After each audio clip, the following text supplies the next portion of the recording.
Lalan top के सौरभ द्विवेदी के कुछ पुराने ट्वीट जो सोशल मीडिया पर अब वायरल हो रहे हैं। आपको बता दें, वो ट्वीट उन्होंने अपने हेटर्स के लिए किया था। जब मात्र उनके 100 से 200 फॉलोअर्स थे, तब उन्होंने ये ट्वीट किया था। एक पत्रकार का कर्तव्य होता है कि सत्ता पक्ष और विपक्ष दोनों से सवाल करे, जो सौरभ द्विवेदी बाखूबी करते हैं। लेकिन उनके कुछ पुराने ट्वीट की वजह से सोशल मीडिया पर लोग उन्हें ट्रोल कर रहे हैं। लेकिन एक सच ये भी है कि जब आप स्ट्रगल करते हैं तो कोई आपका साथ नहीं देता, और जब आप कामयाब हो जाते हैं तो लोग आपको गिराने की कोशिश करते हैं। ठीक वैसे ही सौरभ द्विवेदी के साथ भी हो रहा है। सौरभ द्विवेदी ने अपनी पुरानी ट्वीट की वजह से अपनी गलती को माना है, और आगे उन्होंने क्या कहा है आपको वीडियो में दिखाते हैं।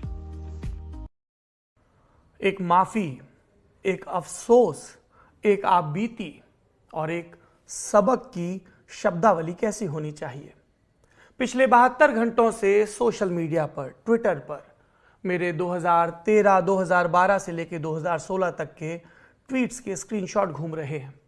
नेता नगरी में हम जवाबदेही की बात करते हैं। हमें लगा कि आज आप आखिरी तक इंतजार क्यों करें, खासतौर पर वो जो खास तौर पर थंब पर हमारी तस्वीर देखकर आए हैं अपने हिस्से का और दरेरा देने के लिए। कहां से बात शुरू की जाए? वो सारी थ्योरीज जो फोन पर मुझे शुभचिंतकों के द्वारा समझाई गई, कहा गया कि ये अमुक आईटी सेल का काम है, ये अमुक आईटी सेल का काम है, ये अमुक पत्रकार हैं जो अपनी खुन्नस निकाल रहे हैं। पर सत्य तो मेरा है, और सत्य ये है कि जिन ट्रोल्स से मैं परेशान हूं, या मेरे शुभचिंतकों को लगता है कि मैं परेशान हूं, उन्हीं ट्रोल्स की तरह भाषा का मैंने इस्तेमाल किया। चाहे वो कांग्रेस के नेता राहुल गांधी के प्रति भाषा हो, या फिर आम आदमी पार्टी या समाजवादी पार्टी या कुछ और पार्टियों के नेताओं के प्रति भाषा।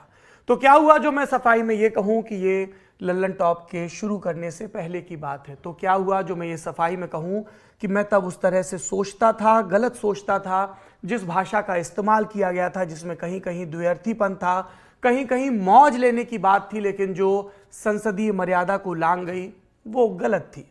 तो क्या हुआ जो मैं अपनी सफाई में आपसे कहूं कि ये मेरा अतीत था। आप मेरे वर्तमान को देखिए, हमने लल्लन टॉप को कैसे बनाया, कैसे उसकी निष्पक्षता रखी, कैसे सब तरह के वाद झेले। अलग अलग आईटी सेल्स ने अपने अपने वाद थोपने की कोशिश की, दबाव बनाने की कोशिश की, लेकिन जनता हमारे साथ थी।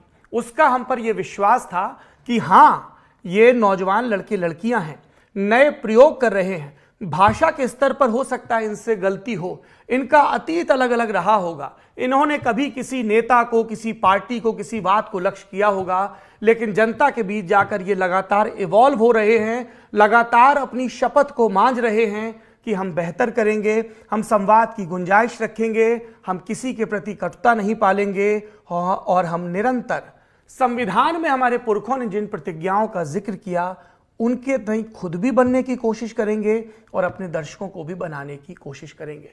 उस कसम पर चल रहे हैं।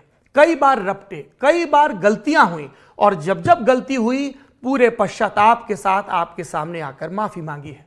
मैं माफी मांगता हूं उन सभी अलग अलग पार्टियों के समर्थकों से जिन्हें मेरे पूर्व अवतार के इस तरीके से सामने आने पर अफसोस हुआ, जायज हुआ। मैंने भी जब उन ट्वीट्स को देखा तो मैंने अपने मित्रों से कहा कि यार ये मैं था, किस तरह की भाषा लिख रहा था, ये तो बहुत अशोभनीय किस्म की भाषा है, और इसे पढ़कर कोई भी शर्मिंदा होगा।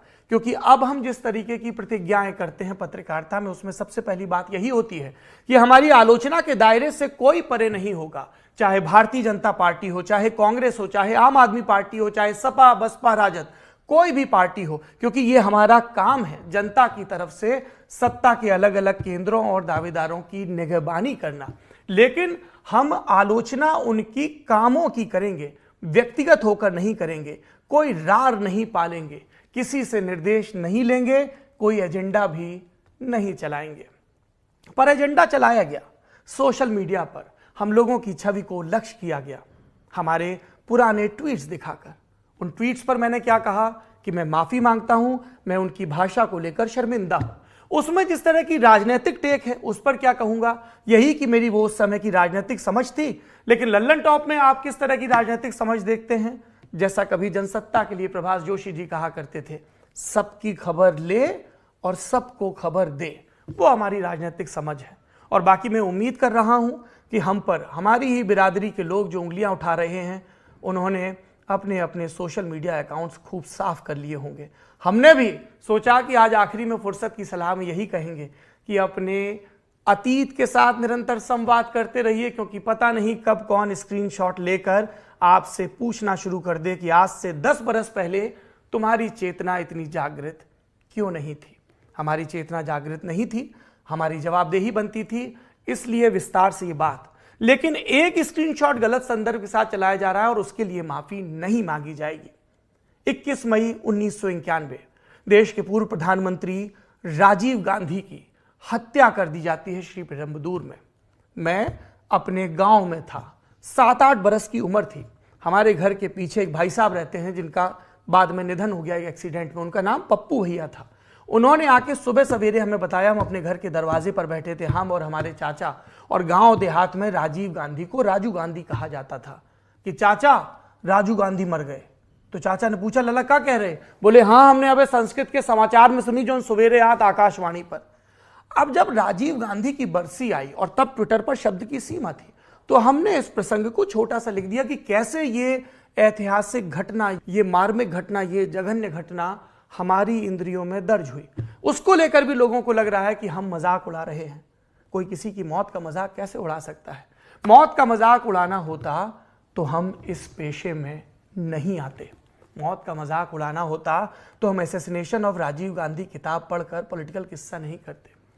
मेरी पृष्ठभूमि को लेकर लोगों में बड़ी उत्सुकता रहती है। जी, मैं पढ़ा हूं राष्ट्रीय स्वयंसेवक संघ के विद्यालयों में। जी, मैं पढ़ा हूं कम्युनिस्टों का मक्का कहे जाने वाले जवाहरलाल नेहरू विश्वविद्यालय में।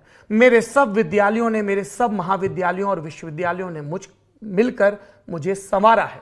सब वादों के साथ मैंने संवाद किया है और उसके बाद मैं इस नतीजे पर पहुंचा हूं कि किसी भी बाड़े में नहीं घिरना है, लगातार अपने आप को बेहतर करना है, अपनी भाषा को भी बेहतर करना है।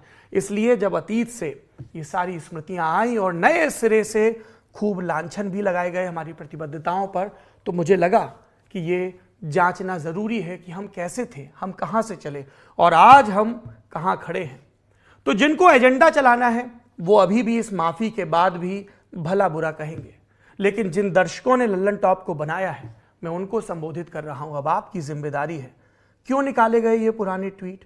किस आशय से निकाले गए? किन प्रतिबद्धताओं को चुनौती देने के लिए निकाले गए? किन नामों को हमेशा के लिए डुबोने की मंशा के साथ निकाले गए? आपके मन में भी ये सवाल जरूर आना चाहिए। हमने जो 2012 में, 13 में, 14 में, 15 में, 16 में लिखा था, हम उस भाषा से सहमत नहीं हैं। कई लोगों ने मजाक उड़ाया कि देखिए धड़ाधड़ ट्वीट डिलीट कर रहे हैं। जी बिल्कुल, अगर उन्हीं ट्वीट्स को जिनको जब लिखा गया था 100-200 फॉलोअर थे, 1 लाइक 2 लाइक नहीं मिले थे, अगर उनको रिट्वीट किया जाएगा, वायरल किया जाएगा और उस अतीत के दम पर हमारे वर्तमान को शंकाओं के घेरे में लाया जाएगा, तो हमारे पास विकल्प क्या बचता है? आपको लग रहा है दांव लग गया, पर खेल अभी जारी है।